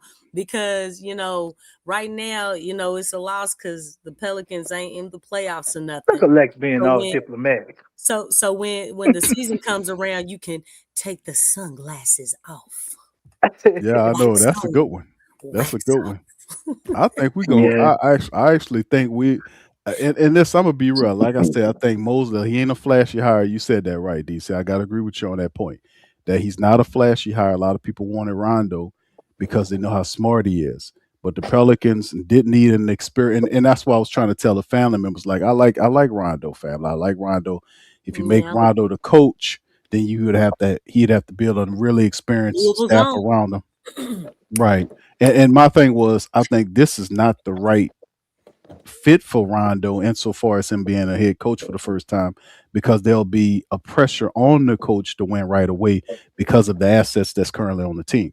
Like the faithful is expecting them to win right away as soon as Mosley hit the ground, make the necessary moves. Like they don't have a lot of money cap wise. They don't have money. Majority of well, especially this year. Hasn't that been the problem for some years now? But that's the whole thing. It's like a great deal of the players that he has is on staff. So they got a couple of moves they got to make to decide on whether or not they're gonna keep opt on the contract for Kayvon Looney and Marlo and Carlo Mekabic. They got to decide on that. And not too much else is going on. They got a few assets they want to trade, but there's not a real trade demand for Jordan Poole right now, or even a Dejounte Murray. So a lot of what we have is we got contracts that we kind of holding on to an expiring deal. Maybe we can't move Poole right now because he is an expiring deal. Maybe that'd be something that we can move further in the season. But nonetheless, right. I mean, most of our trade, unless you're trying to trade some of the top guys like a Trey Murphy, in which I don't know if he's going to do that, but the pressure's on for the Pelicans to make a move this season, man, and get back to the playoffs. I don't think it'll take him 2 to 3 years. I think this year, if he's the type of coach that we think he is, or Joe Dumars them think he is, should be able to put the Pelicans on the proper footing and get them ready to play competitively and march us into the playoffs, man. That's the bottom line. I mean, what else could be said about this? We're not bringing him here for 5 years for him to sit up here and do what he did with the take 2 years to get them to the playoffs. That's not where we were. They were in a different spot than what we were in currently. This is a team that's ready to win. We just need the right man to get in there and handle up on the business. That's all I'm saying. All right. Shout out to TFP with the super sticker. Appreciate you, fam, on that. Much love. Appreciate you so much. Let me see where my button is. There it is.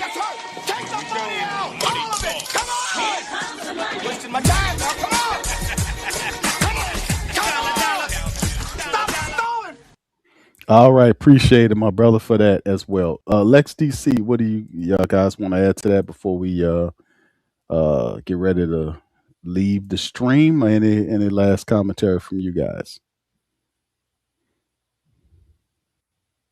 DC, Lex? Yes. I thought DC was going. I think his PCS phone is messed up again. That McDonald's Wi-Fi. That's right. He got my boy at McDonald's right now with an edge and he got all singular wireless. Yeah, that's what he got, Lex. Edge wireless. With some anointed y'all gonna start putting smut on my name. Anointed Centennial wireless. Wi-Fi on the cords and everything. Okay. Promco Air Touch. It works. Why this boy say Promco? God damn, Q. That's what you got. You got a that Promco, was 2000. But that was 2000 or 99. But Promco? That was in the 90s, boy. You got Promco. God damn. I didn't even know what a cell phone was in the 90s, dog. Nah, you know what it is now, because that's what you got. Promco. I got home internet. That's what I got. Okay. Home internet? You keep telling yourself now. Yeah, old Bell South Mobility. That's right, who that daddy. That's right. Boy, y'all bringing up all the old ones, huh? That boy got Sprint. Mobility. That boy got Sprint. All right, yeah. Go ahead, DC. Give your thoughts, dog. Go ahead, Lexxah got it. I just trying to defend my name. You go ahead and handle that business first. What? All right, yeah. Pelicans just need to do a whole lot better. Like way better. Like a lot better. Like if there was another word other than a lot in my 21 Savage voice, that's what they need to do this season. Like they don't have no breathing room. They need to get this together. I think there's immediate pressure anyway. Well, really, there was pressure on last season, but we see how that went.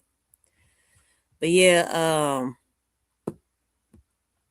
the hurry up and wait. I'm, just done with that, man. Like, look, ain't nobody trying to wait. I'm so glad, I think everybody's glad that, they didn't go with Darvin Ham, but it's sad that we even have to say that when you think about that. Damn. It's not so much about getting Mosley. It's like, okay, we dodged the bullet by not, you know what I'm saying? Getting Ham. You know what I'm saying? Ain't that We crazy? actually got a I've been competent seeing coach. that a lot. Oh man, that's awful.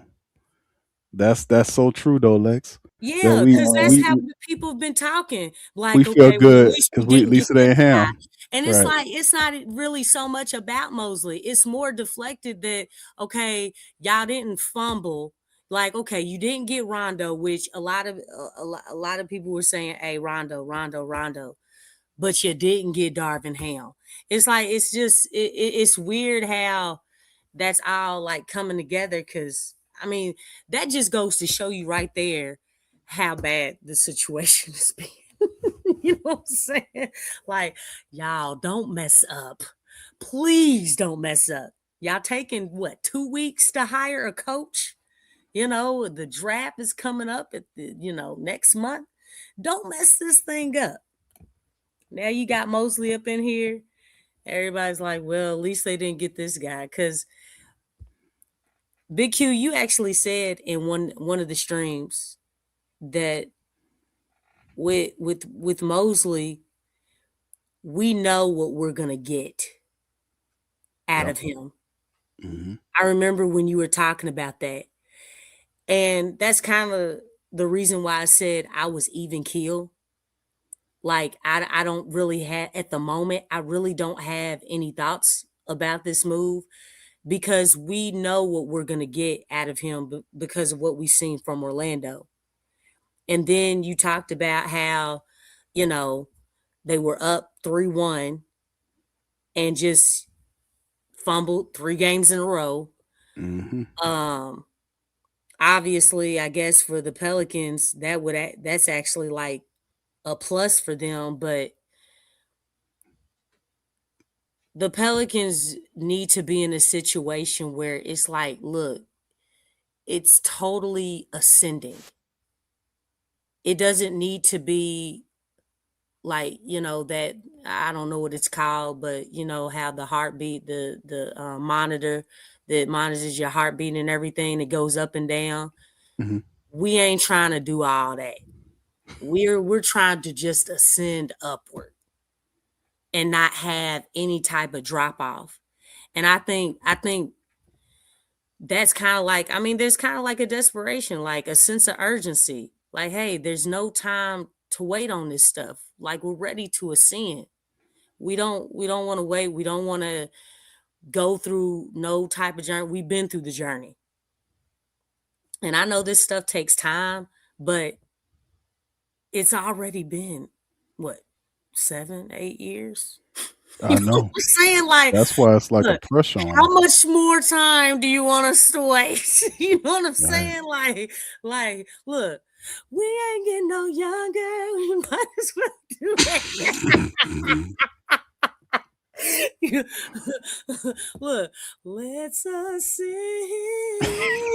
Do you know what I'm saying? I'm just saying, like, we're not getting any younger. Nobody is.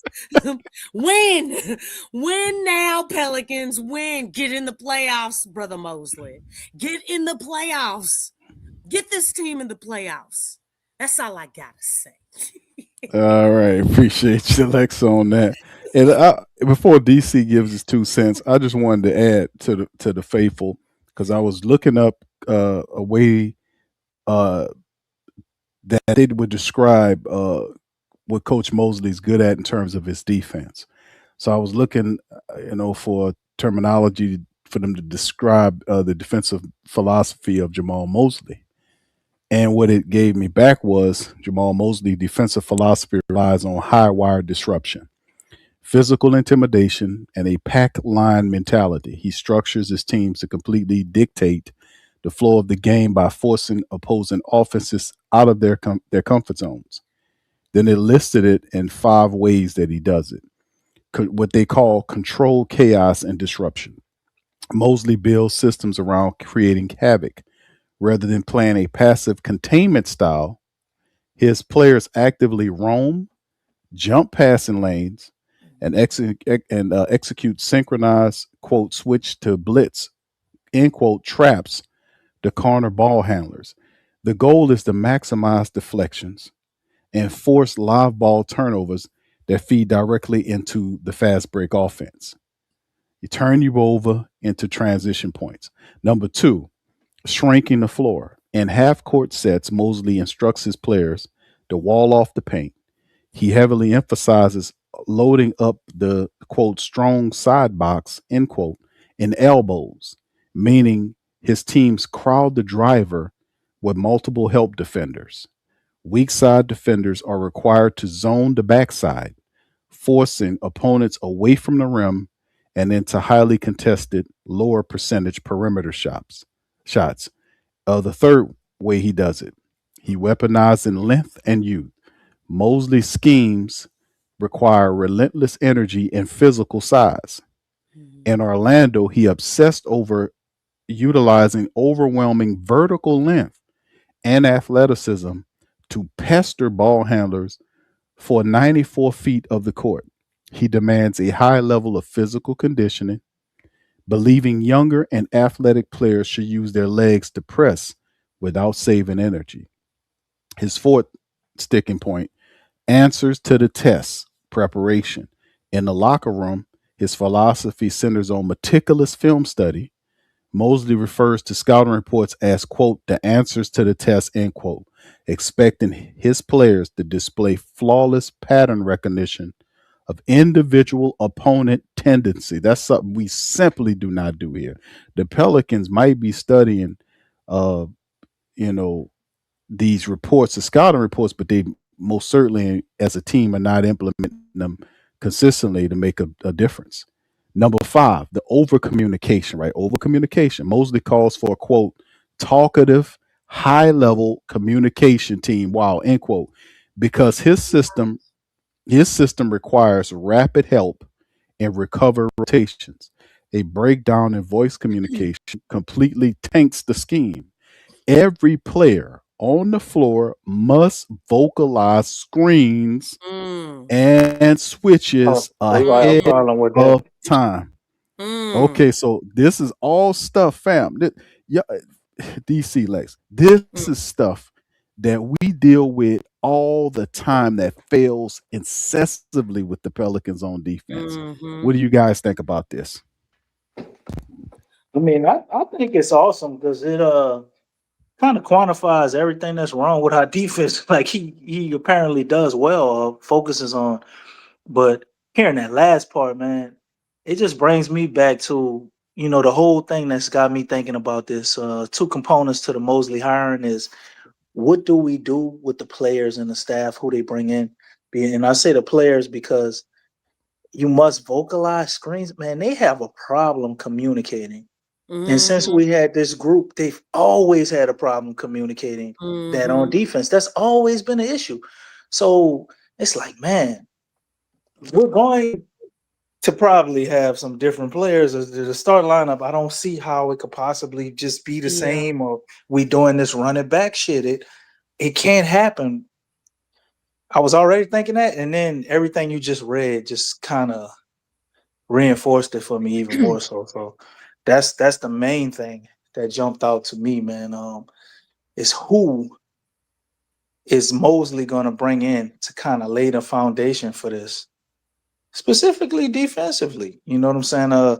Maybe by some miracle he transforms the guys that are here, but I don't think that's what's gonna happen. So moving forward, man, I'm gonna really be keeping my eye out.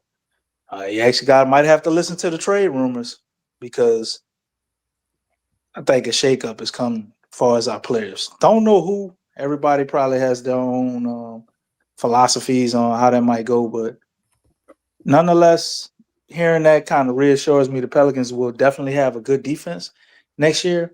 And we got some offensive talent, man. So I think it's very possible that we can find a way and be, at the very minimum, the Portland Trailblazers next year.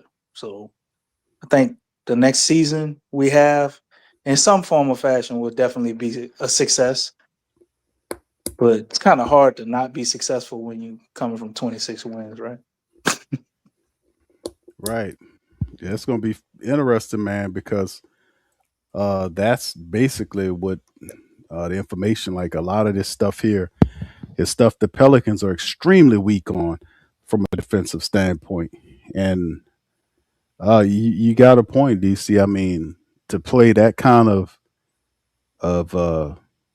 system, and like we talked about the Orlando Magic, is because they're long. They had a lot of defenders, a lot of guys were athletic and long, and the guy that they just Pelicans just couldn't beat the guy. they, I mean, I remember talking about, man, oh, we're gonna play the Orlando Magic. Oh, well, that's a loss. We just couldn't crack the code with these people, man. And now we see why, man. He in there commanding and demanding and holding them accountable in many cases, and the Pelicans sitting over here congratulating players for dropping the sword, even though it's crazy. You fought really But hard. You broke a sweat. he had to get blowing leads in the second half of games. Pelicans been about 15, 20 points, blowing second half leads, and then they get in there. I just think that I don't know how they're going to do it. In terms of trying to find the players, we do have a couple of players that's defensively inclined: Herb Jones, Eves, even Dejounte Murray. So if he's working with what we have, because I don't know how you're gonna take some of these players, man. I don't. You got to try to get Trey. Trey's long. He about 6'10", DC Lex, but yeah, a defensive dynamo. He is not. If he can get these guys to play defense and tune up the offense, man, listen, man, I just think it's going to be interesting, man. But go ahead, we go tune in and we're going to get ready to roll out. I don't know how y'all feel about this, but looking at Trey Murphy a lot of times, he still does not look like he's used to his body. I don't know if anybody else feels that way, but sometimes the way he moves is just really, I see it's it. really weird. It's Feel like he goofy, almost huh? looks like he's about, dude, you are about to break something. Like you about to sprain something. I don't know what it is, but it's just awkward. And that kind of bothers me with him. That like his movements they're not fluent. Or like, I don't know, his locomotive skill, torque, something. I don't know. It's just kind of weird to me. And I've just always paid attention to that, but it's kind of been a concern because I think if he kind of goes back and works on polishing up his coordination and how he's moving, that can actually help. But I don't know. I mean, I know DC, you said you kind of I think he skipped leg day, Lex. He looked kind of top heavy, like it's top heavy. like the chicken leg thing going on. Like he got to get a stronger base, and like you said, work on his footwork and coordination. But that comes from having strong legs. So I just think a lot of those muscles and different movements he doesn't or didn't. Maybe he's doing it now. He doesn't practice, like the plyometric stuff going up and over the Yeah, box. exactly. That the Yeah. agility He drills, like really to does need actually to build work those on that stuff. muscles. Because Yeah, that's always been a concern. That's been bothering me for years. Like, dude, you are not. It's just it looks really awkward and it looks painful sometimes. When he's coming, when he's landing, or when he's doing his move, like attacking the basket. I'm like, dog, I just see something happening. You know what I'm saying? Where it does, you might be like out for the game for a little bit, not speaking that into existence, but just looking at how he's moving out there. But I just want to go back to what you were saying, Big Q, when you were reading that stuff out. I like Mosley's attention to detail. Like, and I'm not just talking detail, but the details within the details. The communication, and there's a saying out there amongst coaches, a good team talks. Like, you cannot think that you're going to be a good team if you do not talk out there. And actually communicating makes playing defense a whole lot easier. It makes it so easy because guys are not overplaying. And I don't know how many times I saw that with this Pelican squad where they would overplay on defense and offense is just, blowing right past them. Or you're playing too heavy on weak side and they're swinging the ball and you don't have time to get over there because you're overplaying too much. That's like killed me so many times. Another thing that's killed me is guys have all this wingspan. Like, I'm going to need you, if you are, 6'5", I'm going to need you to make yourself 6'8", 6'9". Like, use your arms and make yourself bigger. Use your wingspan. Like, it's just small things like, closeouts. These are basic fundamental things, and I would know because, I work with it with my guys. Closing out, simple things. That dude, you should know the scouting report by now. That dude right there, he shoots. That dude over there, he shoots. Like, he doesn't want to put it on the ground. Make him put it on the ground.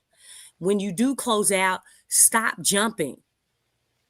Stay down, stay disciplined, and stay under control in front of your man. Sometimes keeping your man in front of you is more important than overplaying and trying to get the steal sometimes. And again, when you were going through those details, closing off on strong side, that's what you said, and not playing so heavy on weak side where it gives you time to recover. And then jumping the lanes, but being calculated. Because you can't always jump the lanes. I mean, you have to be a psychic. You have to see where those holes are, where the offense is wanting to go. Like seeing the play develop without even seeing it develop. And we have not seen that with this team. Not consistently. I think they've had their moments, but it'll be nice to actually see that consistently. Where it's like guys are just on a string. Man, that's gonna be so beautiful. I mean, it'll have somebody in tears, man, being on a string on defense. Oh my gosh. I know somebody up in here excited about that. You know what I'm saying? I just think it's overdue, man. We gotta, man. We overdue for some good basketball here, man. Seriously, man.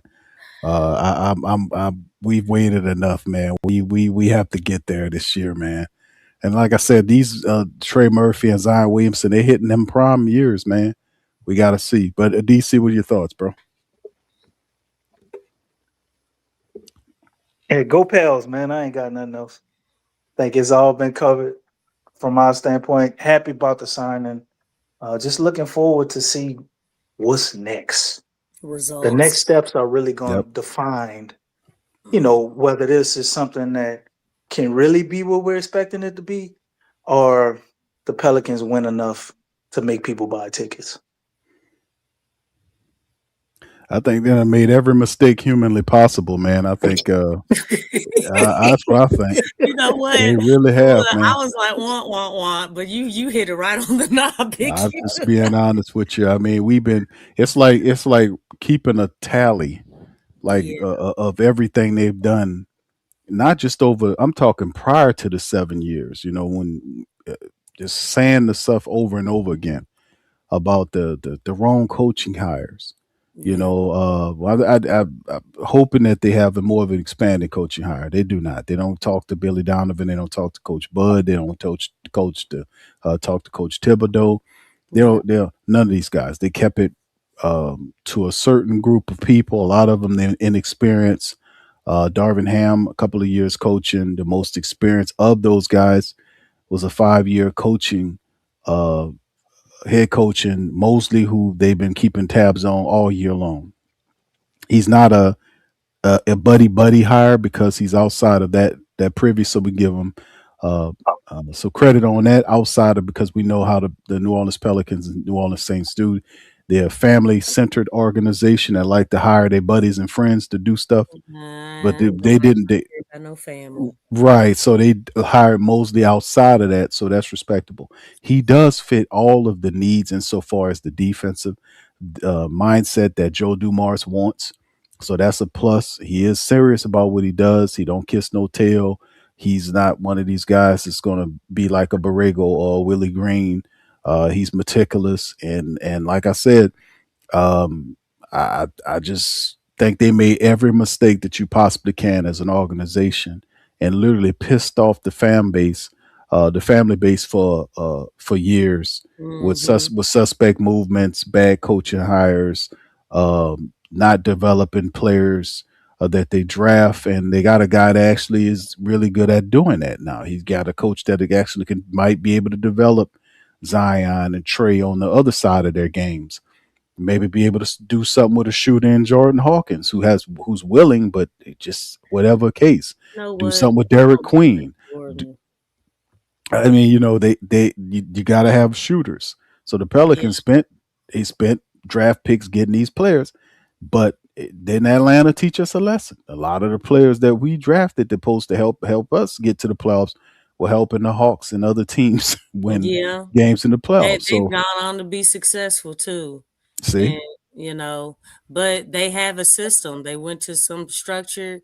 The coach knew what they was doing. The staff was established and everything. That makes a world of a difference. So that's crazy. Do you know Dyson won Most Improved last season and NAW won it this season? Like, that's all right. Somebody's flexing. That's about right. That's about right too. And they ain't with the Pelicans. No. The GM they let go was the one that led. So it was like a whole New Orleans effort about guys that take it to the next level. Whether it's Atlanta or Detroit with Trajan Langdon doing what he did with Detroit, even though they lost to Cleveland, and Cleveland will meet the Knicks in the Eastern Conference Finals.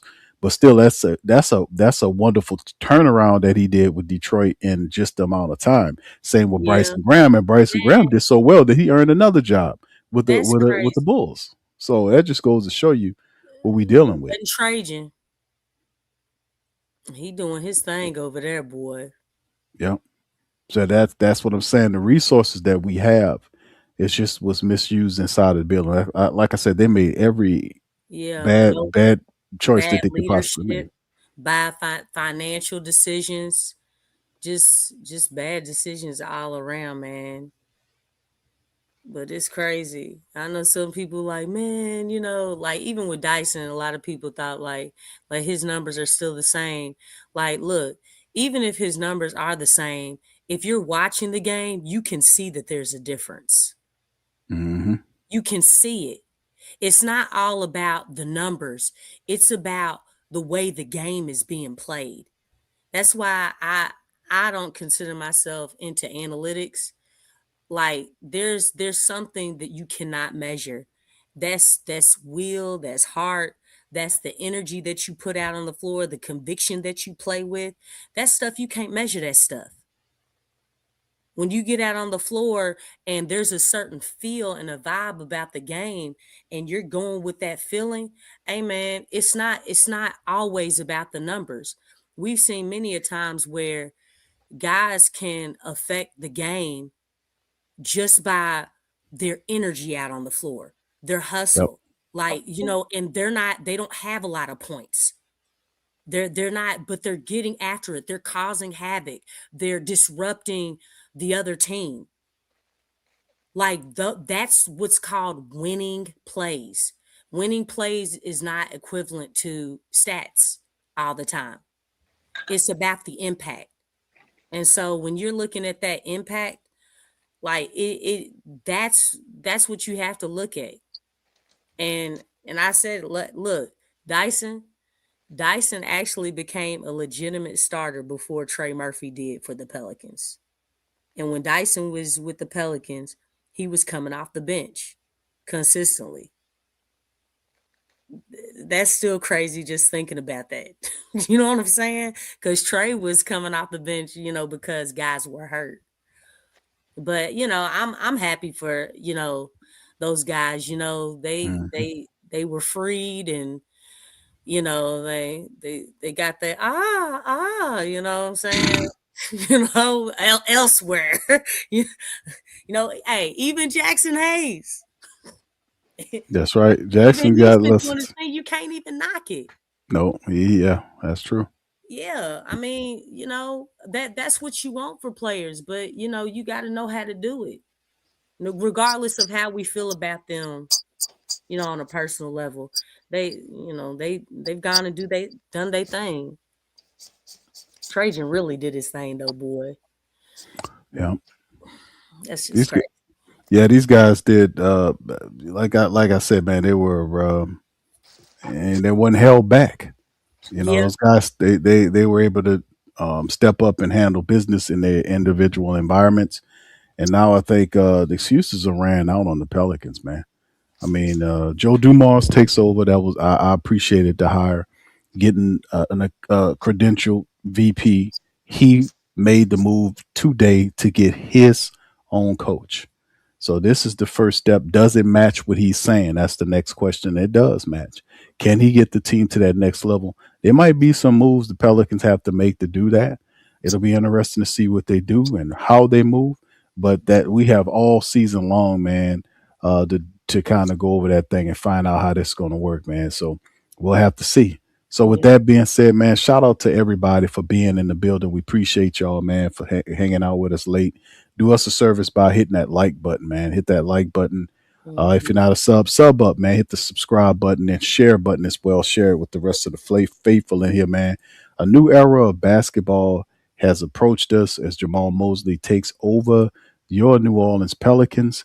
He is having a press conference. It'll be Tuesday at 12 p.m. Central Time in I think it'll be in the practice facility on Airline, where Joe Dumars will introduce Jamahl Mosley as his handpicked and the newest coach. 5-year deal with Jamahl Mosley taking on. The Mosley era is here. Faithful. Could this be the first step back to getting back to the playoffs consistently and seeing a high brand, high IQ level of basketball back in the Big Easy consistently with our club? We sincerely wish it will be, man, and we'll be here to rock out and watch it. So with that being said, we appreciate y'all all, man. And listen, y'all hit that notification bell as well, and we'll have future content where we'll be covering all of this. We'll see about the Jamahl Mosley. I might do a report tomorrow about the Jamahl Mosley, his speak, what is his thought process on the Pelicans. That'll be big to hear from our coach for the first time tomorrow as well. Or rather today, because it's 1:00 my time. So today. Anyway, with that being said, thank y'all for being in, and we'll holler at you on the next one. Much love. Peace. Go Pels. You're listening to the Pelicans postgame report on the PRO Media Network for all things Pelicans. Perfect. Fly Pelican, fly Pelican, fly Pelican. And I tell him that. Fly down, I'm a Pelican forever. Pelican. Ain't gon' lie, I feel flyer than I ever been. We stay ballin', this New Orleans, I'm a Pelican. Going down in the nest, wild, wild west. Come in town and you best, show us some respect. 3-point threat. I better make it rain. If it's something, don't jump stupid like your ankle sprain. Always said, never hate the player, hate the game. Jumper where the dame late, punch a train. Swish, post game, big Q, talking about business. Bird gang, YouTube, they ain't flocking with us. Lock up the division mission, get into the finals. Finish competition, then it's going win the title. I know the flyer than you can get. Such a threat that the ref just might call a tag. You could double, you could press, but you can't check. Right, left, slide by you like a Eurostep. Fly Pelican, fly Pelican, fly Pelican. And I tell them that birds of a feather flock together. Fly down, I'm a Pelican forever. Pelican forever. And never, and never, and never, and never, and never, and never. Say birds of a feather flock together. Yeah, fly down, I'm a Pelican forever. Pelican.